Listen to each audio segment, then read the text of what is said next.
안녕하세요. 남간사관학원입니다.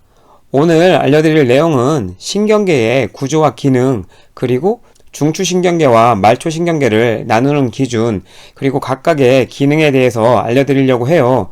그러면 오늘의 강의 시작하겠습니다. 신경계의 구조와 기능을 보면 외부의 자극에 대한 반응, 전달, 그리고 이를 통합 판단하고 명령을 전달하는 체제를 이야기하는 거죠. 인간의 뇌는 수억 개의 뉴런으로 이루어져 있어 각 정보들을 신속하게 처리 전달 가능하다는 거죠. 그럼 뉴런이 뭐냐? 신경조직을 이루는 구조적, 기능적, 기본 단위라는 거예요. 여러분 신장에서 신원을 배웠잖아요. 신장의 구조적, 기능적, 기본 단위였잖아요. 영어로는 네프론이라고 배웠죠. 네프론. 그래서 같은 의미로 받아들이시고, 그래서 뉴런, 네프론, 그리고 이 뉴런이 한글로는 신경원이에요. 신원, 거의 비슷하잖아요, 느낌이. 그래서 같이 기억해 두시면 좋을 것 같아서 다시 한번 더 알려드리고요. 그러면 뉴런은 어떤 기능이 있느냐? 감각기관을 통해 받은 정보를 뇌로 전달하고 이를 판단해서 뇌에서 명령을 내릴 때도 역시나 뉴런을 통해서 한다는 거죠. 이런 일련의 과정을 뉴런이라는 신경세포를 통해서, 아까 말씀드린 것처럼 이런 정보 전달이나 뇌에서 판단하여 명령하는 것을 누굴 통해서? 네, 뉴런을 통해서 전달한다는 거죠. 뉴런은 크게 수상돌기와 축삭돌기로 나눌 수 있는데, 여러분 시험에 이게 잘 나오기 때문에 이렇게 알려드리는 거지, 이것 말고도 뉴런은 핵도 있고 여러 파트로 나눌 수가 있어요. 하지만 여러분 시험에는 수상돌기와 축삭돌기가 가장 잘 나오기 때문에 일단 그림을 한번 보시면 이게 신경의 핵입니다. 그리고 이게 수상돌기예요. 이 수상돌기 전부 다 수상돌기입니다. 그리고 이 녀석이 축삭돌기예요. 그래서 수상돌기는 이름처럼 수신한다고 생각하시면 돼요. 네, 수신기 아시잖아요. 신경의 자극을 받는 역할. 축삭돌기는, 잘못 적었네요. 축삭돌기는 신경의 자극을 전달하는 역할. 그림을 보시면 이 축삭돌기에서 신경 전달 물질로 전달을 하면 신호를 이 수상돌기에서 받게 되는 거죠. 그리고 계속 이게 연결이 돼서 이런 정보들을 신속하게 처리 전달 가능하게 되는 시스템인 거죠. 연접이란 무엇이냐? 여러분 시험에 시냅스로도 나오고 연접으로도 나옵니다. 뉴런의 축삭돌기 말단과 다음 뉴런의 수상돌기 사이의 접합 부위를 얘기해요. 자, 그림을 보시면 이런 거죠. 지금 여기가 축삭돌기에서 신경 전달 물질을 보내고 있는 거겠죠. 축삭돌기. 그리고 여기가 수상돌기에서 신경 전달을 받는 거겠죠. 그래서 여기서 신경 전달 물질 보내고 있는 거고, 여기서 받는 거예요. 이 접합 부위를 연접이라고 부른다. 영어로는 시냅스라고 부른다. 여러분 시험에 나올 수 있는 몇 가지 중에 하나예요. 그래서 여기서는 뉴런이 신경조직을 이루는 구조적, 기능적 기본 단위라는 거, 그리고 수상돌기는 신경자극을 받는 역할이 있다는 거, 축삭돌기는 신경자극을 전달하는 역할이 있다는 거, 연접이란 이런 축삭돌기 말단과 수상돌기 사이의 접합 부위라는 거, 이게 가장 시험에 잘 나오는 내용입니다. 자, 그러면 신경계는 어떻게 분류하느냐? 크게 중추신경계와 말초신경계로 구분합니다. 중추신경계는 뇌와 척수만 얘기해요. 말초신경계는 뇌와 척수 이외의 모든 신경을 이야기합니다. 그림을 보시면 지금 이것이 뇌죠. 그리고 이 쭉 내려와 있는 것이 척수예요. 뇌와 척수만 중추신경계라고 불리고, 보시면 뇌를 뺐고 척수 부분이 빠진 부분이잖아요. 거기서 뻗어나온 모든 신경이 말초신경이에요. 하지만 뇌신경과 척수신경은 이름이 굉장히 뇌와 척수와 비슷해요. 그래서 여러분이 중추신경계는 헷갈리는데, 간단하게 생각하십시오. 뇌와 척수 제외 다 말초신경계. 그렇기 때문에 뇌에서 뻗어나온 뇌신경도 말초신경계, 척수에서 뻗어나온 척수신경도 말초신경계예요. 그리고 자율신경계 역시 말초신경계에 속합니다. 자율신경계는 이름처럼 자율적으로 특히나 몸의 내장기관을 조절하는 기능이 있는 신경이에요. 나중에 다시 한 번 더 알려드리도록 하고, 이 표를 보시면서 한 번 더 중추신경계와 말초신경계를 구분해 보도록 할게요. 신경계는 크게 중추신경과 말초신경계로 나뉘어요. 중추신경계는 뇌와 척수를 이야기하고, 말초신경계는 자율신경계, 체성신경계로 나누죠. 그래서 체성신경계가 우리 몸의 감각과 운동을 담당하는 신경이라고 생각하시면 되고, 아까 알려드린 것처럼 자율신경계는 대부분 내장기관의 분포에서 내장기관들을 조절하는 기능을 갖는데 크게는 교감신경계와 부교감신경계로 나뉘어요. 이런 게 굉장히 중요하게 시험에 잘 나오기 때문에 나중에 어떤 반응을 보이는지에 대해서 알려드릴 거고요. 여기서는 단순하게 여러분이 뇌와 척수라고만 외우시면 안 되는 이유가 뇌는 크게 대뇌, 소뇌로도 나눌 수 있고 여러분 이제 배우시겠지만 간뇌나 뇌간 뭐 이런 녀석들이 다 포함이 됩니다. 그래서 뇌도 추가적으로 더 공부를 하실 필요가 있어요. 그래서 그 다음 보시면 중추신경계에서 뇌는 3개의 막으로 둘러싸여 있고 보호를 위해서 뇌척수액이 흐른다. 뇌가 굉장히 중요한 기관이기 때문에 잘 보호해야 될 거 아니에요. 그래서 뇌척수액이 흐릅니다. 이 뇌척수액은 뇌실의 맥락총에서 생성이 되고 지주막 하강을 흐른다는 게 시험에 굉장히 잘 나와요. 뇌실은 맥락총에서 만들어지고 지주막 하강을 흐른다. 꼭 암기해 두시고요. 그림을 살펴보면 여러분의 머리를 생각하시면 원래 피부에 이렇게 털이 나 있죠. 머리가. 그래서 피부층이 있으면 바로 밑에 뼈 위에 골막이 있습니다. 뼈 위에 골막, 이게 뼈죠. 뼈 밑으로 3개의 막이 있어요. 경막, 지주막, 연막 이렇게 있습니다. 뇌 실질 구조랑 바로 맞닿은 게 연막이고요. 연막. 그리고 지주막은 이렇게 보시면 약간 거미줄처럼 생겼다 그래서 지주막이라는 이름을 붙인 거예요. 그래서 지주막, 여기 사이에 공간이 있는 것처럼 보이잖아요. 이 사이에 뭐가 흐른다? 네, 뇌척수액이 흐르게 되는 거고, 그 지주막 하강 위에, 지주막 위에 경막이 있습니다. 굉장히 단단하다고 해서 경막, 그리고 부드럽다고 해서 연막, 이렇게 이름을 지어 놓은 거예요. 여러분 시험에 나올 수는 있습니다. 그래서 경막, 지주막, 연막 좀 기억해 두시고, 지주막 하강, 이 공간에 뭐가 흐른다? 뇌척수액이 흐른다. 꼭 기억해 두시고요.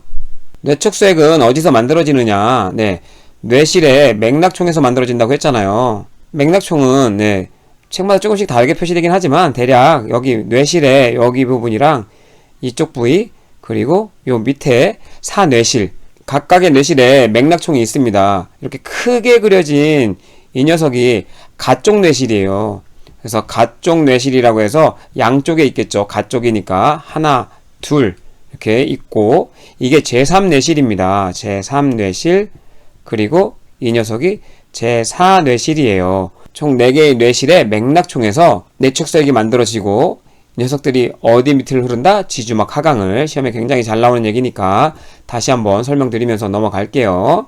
뇌의 한 부분인 대뇌, 뇌의 가장 많은 부분을 차지해서 8분의 7 정도 차지한다고 하고요. 좌우 대칭인 2개의 반구로 이루어져 있어요. 반구란 무엇이냐? 여러분 뇌를 위에서 이렇게 올려다보면 이렇게 사이가 나뉠 수 있는 공간이 있습니다. 좌우로 나뉘게 되는 거예요. 이렇게. 또 다른 그림을 보시면 이걸 딱 이렇게 가운데로 이렇게 잘랐다고 생각을 해보세요. 그러면 이런 면이 나오는 거예요. 절단면이 나오게 되는 거죠. 이 그림에서 보시면 뇌량이라고 있잖아요. 뇌량이 좌우의 대뇌 반구 사이를 연결하고 있는 신경섬유 집단이에요. 딱 잘랐을 때 이렇게 절단면이 보이게 되는 거죠. 여기가 뇌량이라고 생각하시면 돼요. 그래서 뇌는 좌우로 반구를 형성하고 있다. 여러분 시험에 잘 나오는 내용은 아니지만 상식적인 내용이니까 조금 더 알아두시고요. 그래서 뭐 좌뇌형 인간, 우뇌형 인간 이런 이야기가 나오는 거죠. 그래서 재미로 살짝 이야기해 드리면 좌뇌형 인간은 보통 수학, 논리, 분석적 사고를 잘한다고 이야기하고요. 우뇌형 아이는 직관성, 상상, 뭐 감성적인 사고를 많이 한다고 하죠. 그래서 보통은 남성의 경우 좌뇌가 좀 발달한다고 하고, 여성의 경우는 아무래도 감성적인 사고를 한다고 해서 우뇌가 많이 발달해 있다고 이야기하는 거죠. 그래서 남성이랑 여성이랑 대화가 잘 안 되는 부분이 이런 경우 때문이라는 얘기도 있어요. 재미삼아 들으시고, 남성이라고 해서 꼭 좌뇌형은 아니에요. 가끔 남성 중에도 우뇌형 인간이 있을 수는 있습니다. 되뇌는 크게 전두엽, 두정엽, 측두엽, 후두엽으로 나뉘어요. 예전에 두개골 할 때 제가 전두골, 두정골 이런 거 외워두라고 알려드렸었잖아요. 그걸 기반으로 이렇게 엽을 나눌 수 있어요. 보시면 대략 이 부분이 다 전두엽이에요. 전두엽, 전부 다 전두엽입니다. 이 부분이. 그리고 요렇게가 두정엽이에요. 두정엽. 그리고 요렇게가 측두엽. 대략 나눌 수 있겠죠. 마지막 이 부위가 그러면 후두엽이죠. 전두엽, 주정엽, 후두엽, 측두엽. 여기는 뭐다? 네, 소뇌. 최소한 이렇게 구역은 좀 나눌 수 있어야 되고, 대뇌의 기능은 지각, 시각, 청각, 후각의 감각 중추와 운동 중추가 모두 존재해 있어서 인체의 행동과 감정을 조절한다는 거죠. 여러분 시험에는 전두엽의 기능이나 뭐 이런 것들이 그렇게 잘 나오진 않아요.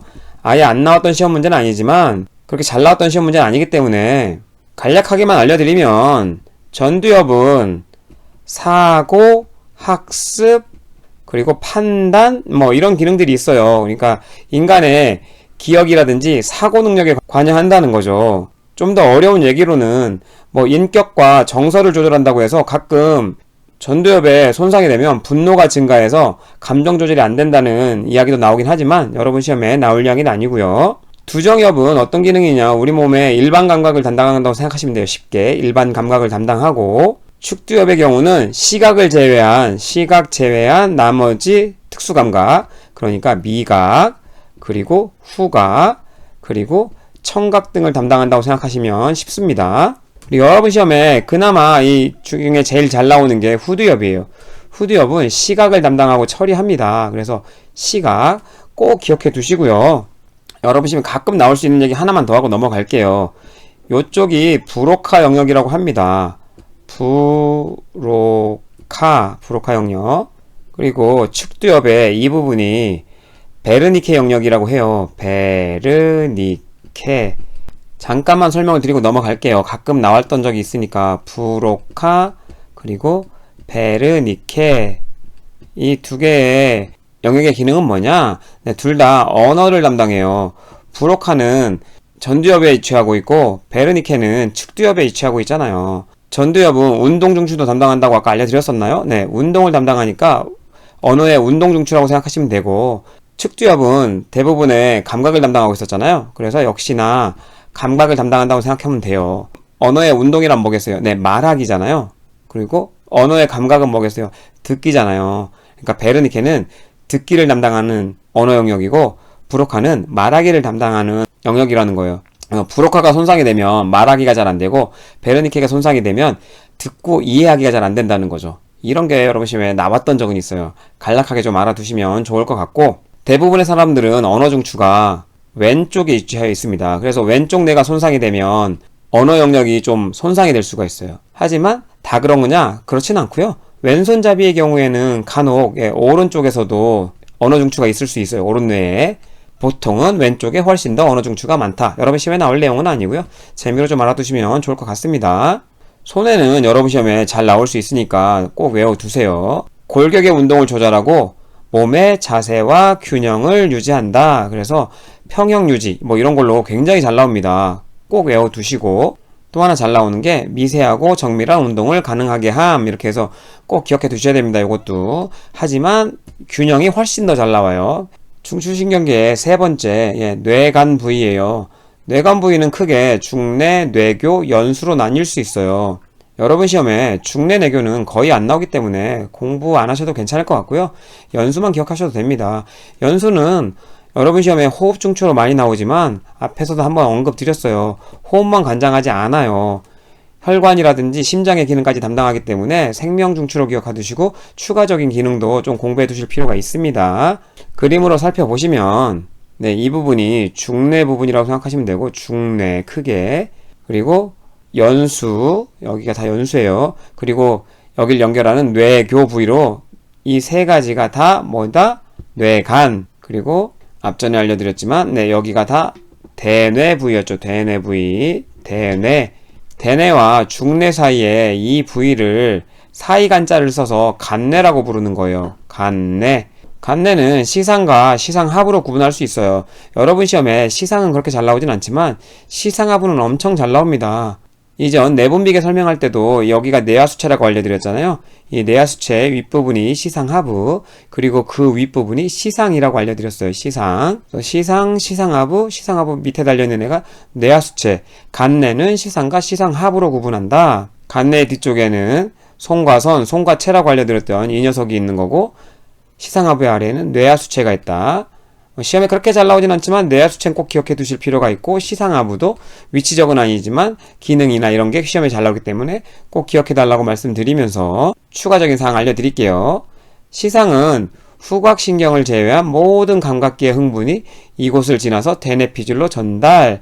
그래서 여러분 시험에는 그렇게 잘 나오는 내용은 아니기 때문에 모르셔도 상관없고요. 시상하부는 자율신경계의 중추로 체온을 조절하거나 혈당량 조절, 삼투압 조절, 식욕, 생식, 수면 중추 이것까지 담당한다는 거죠.